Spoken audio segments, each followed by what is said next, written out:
Assalamualaikum warahmatullahi wabarakatuh.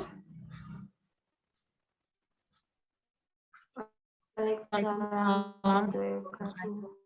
Baiklah, di sini kami akan berdiskusi. Pertama, saya akan memperkenalkan diri saya sebagai moderator, yaitu Lydia Nurmufida, dan rekan saya. Saya Dewi Sinta Monalisa. Saya Pavela Fedra Loviva. Baik, di sini kami akan berdiskusi mengenai materi yang telah dipaparkan di arena yang berjudul perkembangan dan keplastisan otak. Jadi, awalnya itu kita akan sesi untuk pertanyaan mengenai yang kurang mengerti di dalam materi tersebut. Dan dimulai dari Mbak Sinta.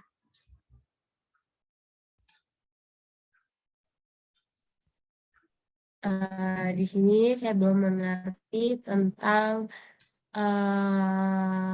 materi dua tipe infeksi otak yang berbeda. Maksudnya itu sebutkan dua tipe infeksi otakku yang berbeda itu apa saja. Terima kasih. Iya, sama-sama. Baik, saya akan langsung menjawab pertanyaan dari Mbak Sinta, yaitu jawabannya adalah, menurut Bentivoglio, Mariotti, dan Bertini pada tahun 2011, dan menurut Christensen pada tahun 2011, invasi otak oleh mikroorganisme disebut infeksi otak, dan inflamasi yang diakibatkannya disebut encephalitis atau encephalitis. Ada dua tipe, yaitu adalah infeksi otak yang sering dijumpai, infeksi bakterial, dan infeksi viral. Gimana? Bisa diterima jawaban dari saya? Baik, bisa diterima. Terima kasih, Lydia. Ya, sama-sama. Oke, selanjutnya pertanyaan dari saya. Sebentar.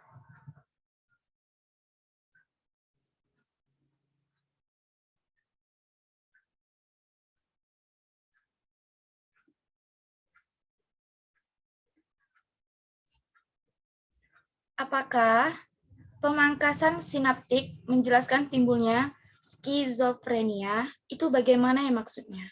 Terima kasih. Izin menjawab pertanyaan dari Lydia. Apakah pemangkasan sinaptik menjelaskan timbulnya skizofrenia? Jawabannya, penelitian yang melihat hubungan antara pemangkasan sinaptik dan skizofrenia masih dalam tahap awal. Teorinya adalah bahwa otak penderita skizofrenia terlalu dipangkas, dan pemangkasan berlebihan ini disebabkan oleh mutasi genetik yang proses pemangkasan sinaptik. Apakah jawaban saya bisa diterima, Lydia? Baik, bisa saya terima. Terima kasih. Sama-sama. Baik, sekarang untuk selanjutnya, apakah ada yang ingin bertanya mengenai tadi yang sudah kita diskusikan? Apa ada yang kurang mengerti? Bertanya, saya kurang paham tentang plastisitas otak menurut fisiologis. Jadi, tolong jelaskan secara detail tentang plastisitas otak menurut fisiologis. Terima kasih. Baik, di sini saya akan menjelaskan plastisitas otak menurut fisiologis. Jadi, secara fisiologis, plastisitas otak atau neuroplasticity adalah kemampuan otak melakukan reorganisasi dalam bentuk adanya interkoneksi baru pada saraf. Plastisitas merupakan sifat dan menunjukkan kapasitas otak untuk berubah dan beradaptasi terhadap kebutuhan fungsional. Mekanisme ini termasuk perubahan kimia saraf, neurokemikal, penerimaan saraf, neurocertified, dan perubahan struktur neuron saraf dan organisasi otak. Plastisitas juga terjadi pada proses perkembangan dan kematangan sistem saraf. Baik, apakah jawaban saya bisa diterima, Pak Vela? Sangat bisa diterima dan mudah dipahami. Terima kasih.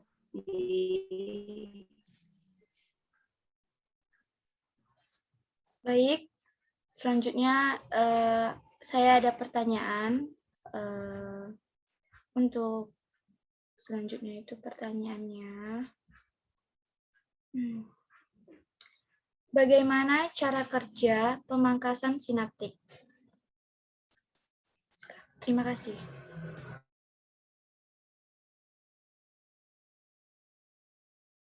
Baik, di sini saya akan menjawab pertanyaan dari Lydia. Jadi, pertanyaan dari Lydia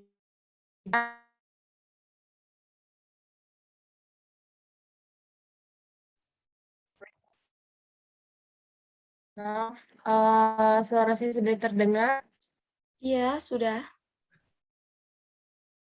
Jadi pertanyaan dari Lydia adalah bagaimana cara kerja pemangkasan sinaptik. Oke, jadi selama masa bayi, otak mengalami sejumlah besar pertumbuhan. Terjadi ledakan pembentukan sinaptik antar neuron pada awal perkembangan otak. Dan ini disebut adalah sinaptogenesis. Periode sinaptogenesis yang cepat ini memainkan peran penting dalam pembelajaran, pembentukan memori, dan adaptasi di awal kehidupan. Pada usia sekitar 2-3 tahun, jumlah sinapsis mencapai tingkat puncak. Kemudian, tak lama setelah periode pertumbuhan sinaptik ini, otak tidak dibutuhkan lagi. Setelah otak membentuk sinapsis, itu bisa diperkuat atau dilemahkan, tergantung pada seberapa sering sinapsis ini digunakan. Dengan kata lain, proses mengikuti prinsip guna atau hilangkan.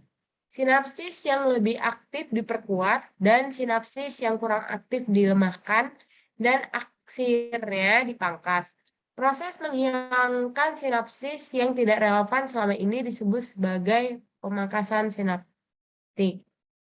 Baik, apakah jawaban saya bisa diterima, Lydia?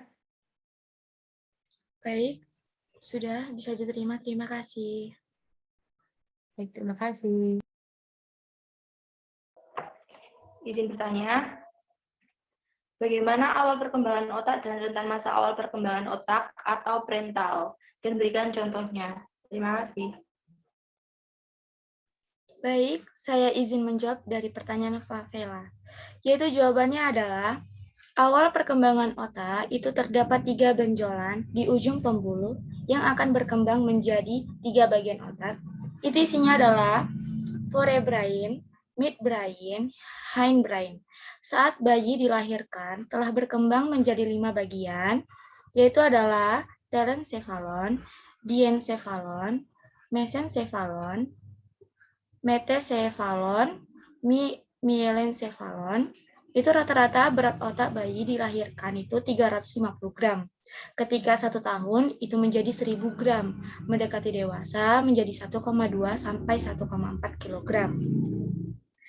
Rentannya masa awal perkembangan otak atau prenatal, yaitu adalah otak janin yang sedang berkembang rentan terhadap gangguan, misalnya malnutrisi, zat kimia, racun, infeksi.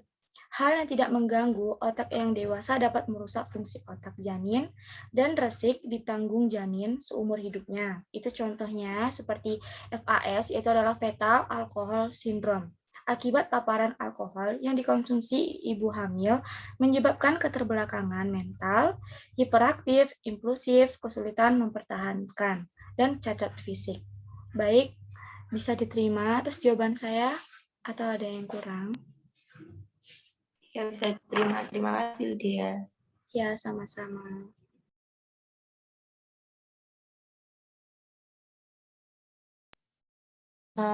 Jika tidak ada pertanyaan lagi, saya akan memberi pertanyaan.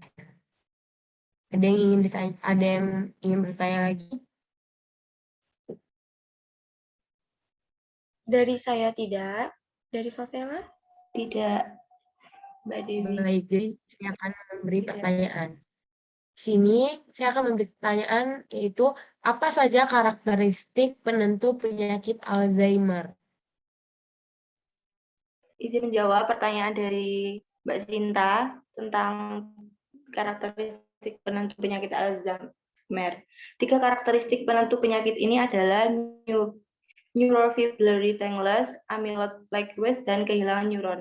Neurofibrillary tangles adalah kekusutan protein yang mirip seperti benang kusut di sitoplasma neural, dan amyloid plaques atau plak amyloid adalah clumps atau gumpalan jaringan perut yang terdiri atas neuron-neuron dan agregat sebuah protein yang disebut beta amyloid yang ada di otak normal hanya dalam jumlah yang sangat kecil. Apakah jawaban saya bisa diterima?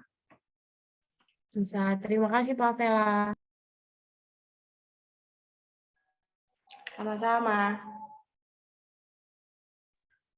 Baik, diskusinya sudah selesai dari kelompok 11.